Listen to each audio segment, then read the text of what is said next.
lição desta semana se intitula Os Princípios Fundamentais da Aliança.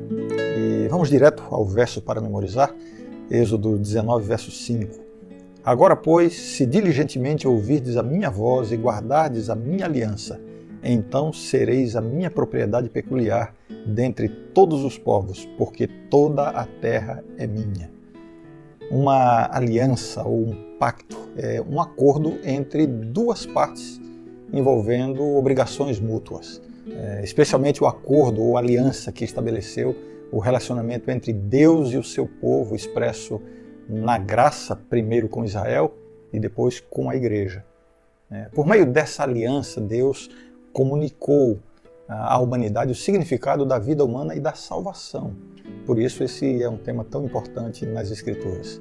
A aliança, de fato, é um tema ou um dos temas centrais da Bíblia, onde algumas alianças mencionadas são entre seres humanos e outras entre Deus e os seres humanos.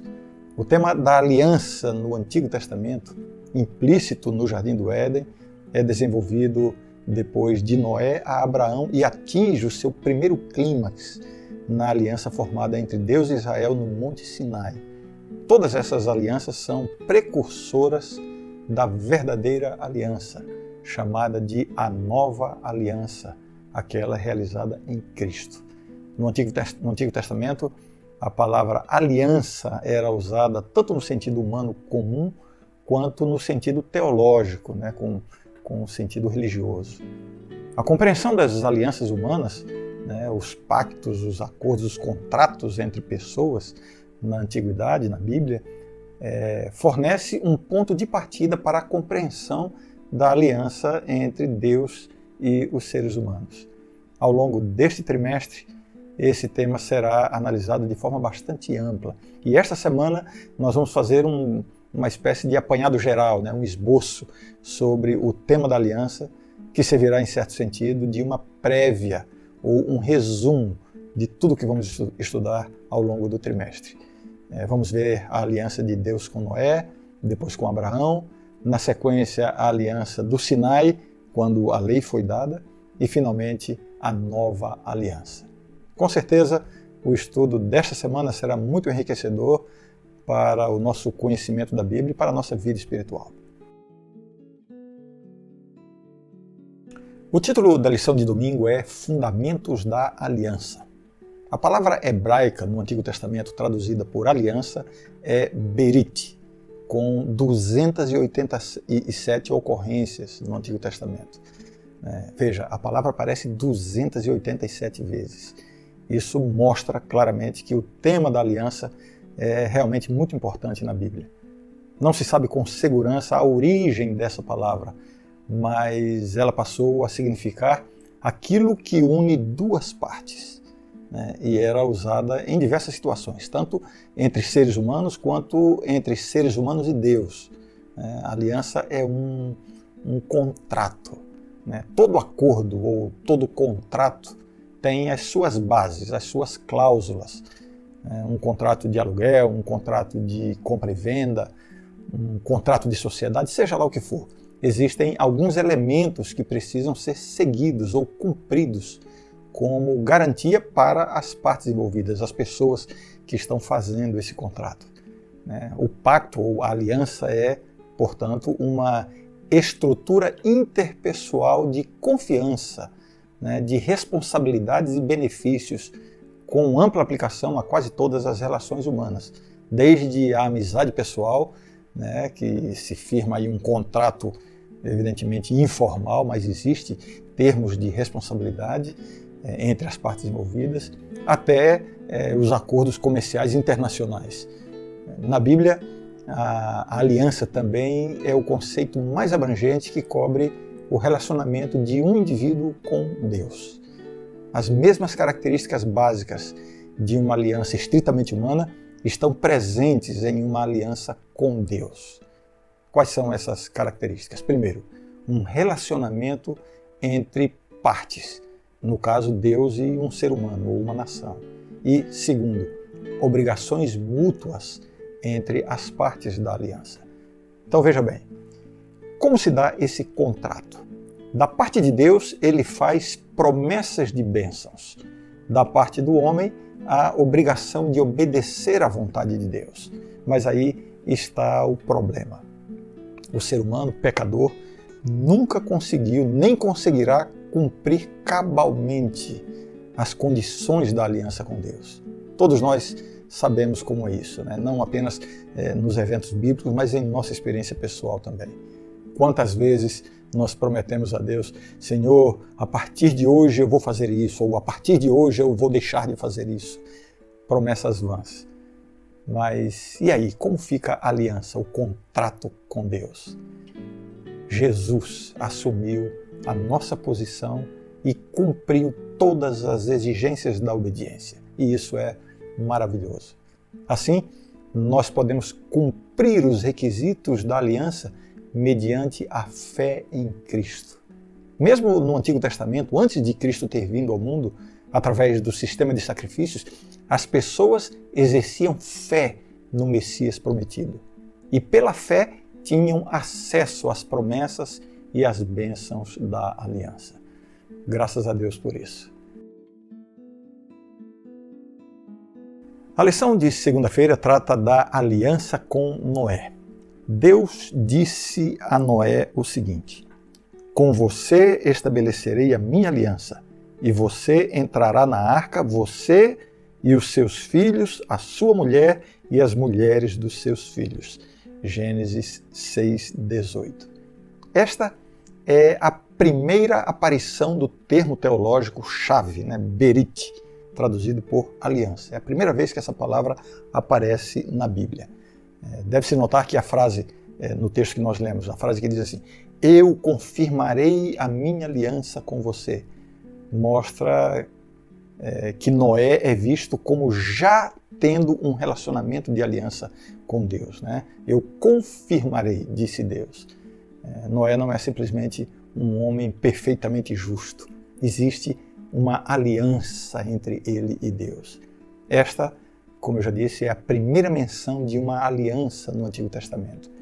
Aqui, as principais consequências da aliança são mencionadas. O livramento de Noé, sua família e dos animais selecionados. O que caracteriza a aliança de Deus com uma pessoa, aqui nesse caso com Noé, é a promessa que é dada, que é feita. Deus fala da aliança e já afirma, você entrará na arca.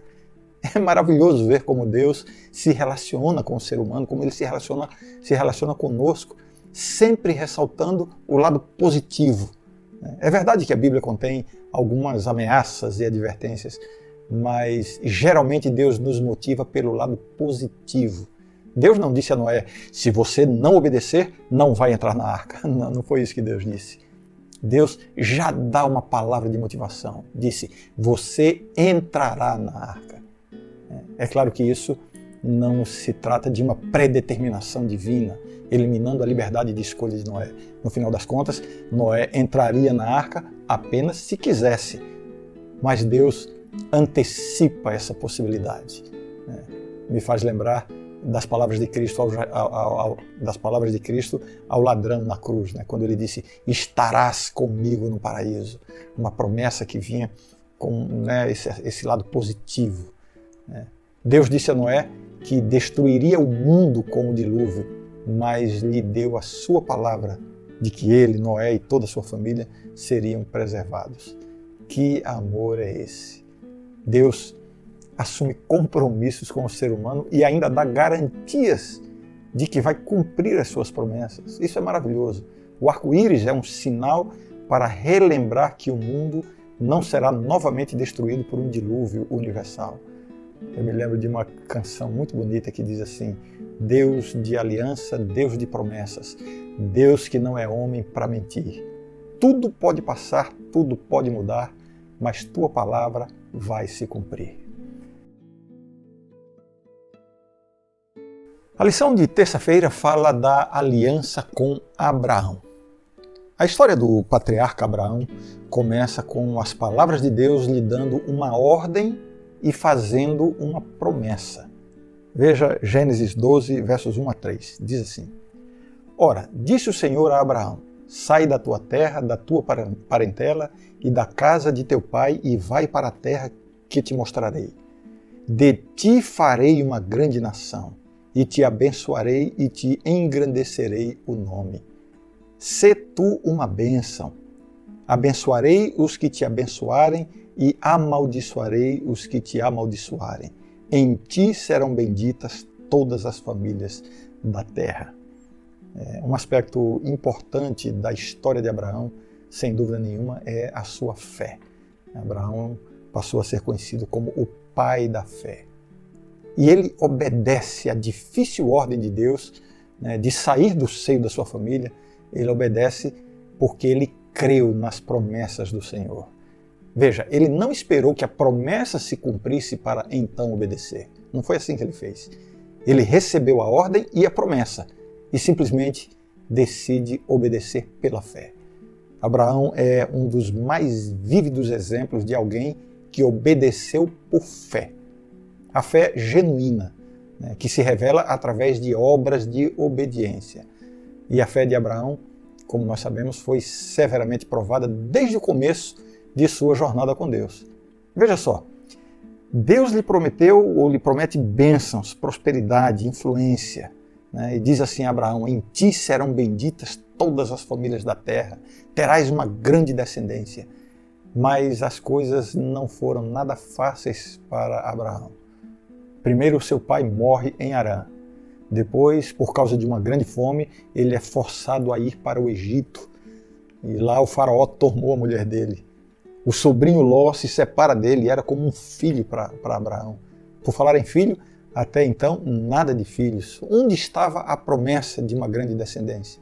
Finalmente ele teve um filho com a serva de Sara e ele tem que mandar esse filho embora junto com a mãe. Só tristeza, parece que tudo estava dando errado. Tomam a mulher dele de novo. Mas durante todo esse tempo, com tudo isso, Abraão não voltou atrás. Ele continuou com Deus apesar das circunstâncias, porque ele creu na promessa de Deus. Por onde ele passava, ele deixava erigido um altar como um testemunho do Deus verdadeiro. Sua fé não estava baseada nas bênçãos, nem nas promessas de Deus, e sim em seu relacionamento pessoal com o Senhor. Que essa seja também a nossa experiência. O título da lição de quarta-feira é Aliança com Moisés.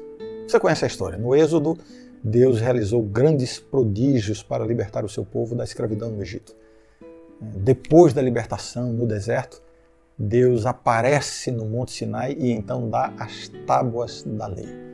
Tudo isso está dentro do contexto da aliança. Deus havia prometido a Abraão, Isaque e Jacó que daria a terra de Canaã aos seus descendentes.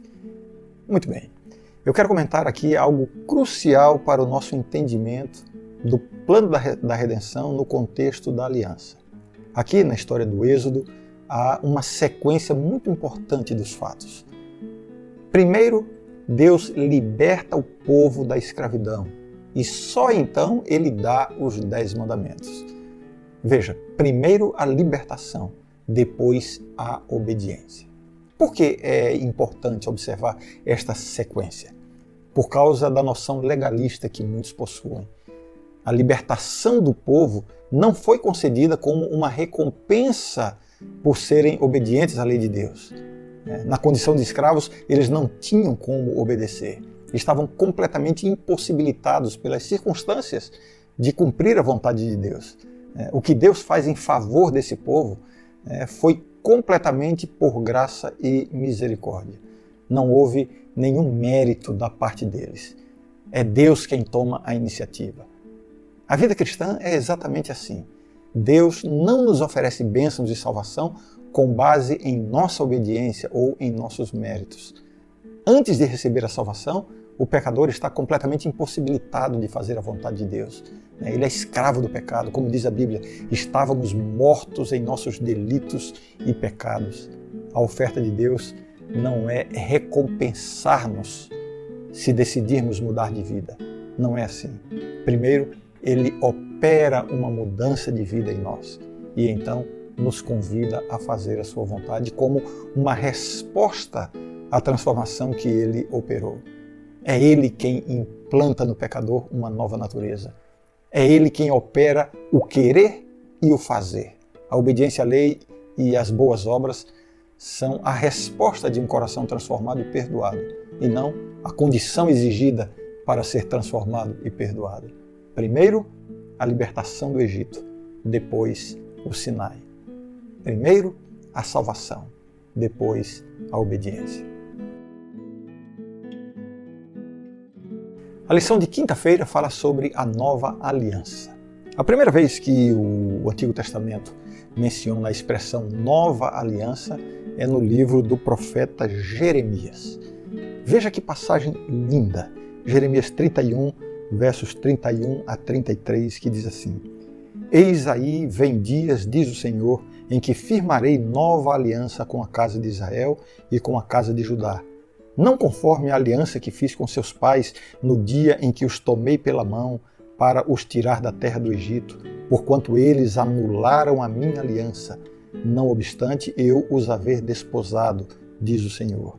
Porque esta é a aliança que firmarei com a casa de Israel depois daqueles dias, diz o Senhor. Na mente lhes imprimirei as minhas leis, também no coração lhes inscreverei. Eu serei o seu Deus e eles serão o meu povo. Que texto extraordinário. Esse texto diz que o povo, diz que eles anularam a aliança. Quando é que uma aliança ou um contrato é anulado? Quando pelo menos uma das partes não cumpre as cláusulas estabelecidas. A verdade é que a obediência à lei de Deus, como parte da aliança, não pode ser uma obediência exterior, formal. A verdadeira obediência brota de um coração verdadeiramente transformado pela graça. É por isso que esta nova aliança menciona uma mudança de mente e de coração. A lei de Deus seria inscrita na mente e no coração. Não é suficiente mudar o ambiente, pois o coração de cada problema é o problema do coração. Deus deve mudar o coração das pessoas para que elas queiram amá-lo e possam fazer a sua vontade. O que era necessário, como Deus revelou por meio de Jeremias nessa passagem, não era outra renovação da aliança, mas uma transformação interna das pessoas, com base na provisão divina de perdão completo. Este novo relacionamento de aliança não seria superficial e sujeito à obstinação do povo, mas seria profundo e permanentemente duradouro. Esta é a aliança que Deus quer fazer comigo e com você. Um relacionamento com Ele que nos transforme, que purifica os nossos pensamentos e molda a nossa conduta. Que o Senhor nos abençoe. Vamos orar. Santo Deus, muito obrigado, Senhor, por esta oferta maravilhosa de perdão e transformação. Queremos, Senhor, estar dentro da Tua graça. Dirige os nossos passos e dá-nos um dia abençoado na Tua presença. Em nome de Jesus. Amém, Senhor. Amém. Agora eu queria lhe dar um aviso. Além do YouTube, você também pode ter acesso aos nossos vídeos diários no Facebook, tá bom? facebook.com/SaFelizBibles. Um grande abraço e até amanhã. Tchau.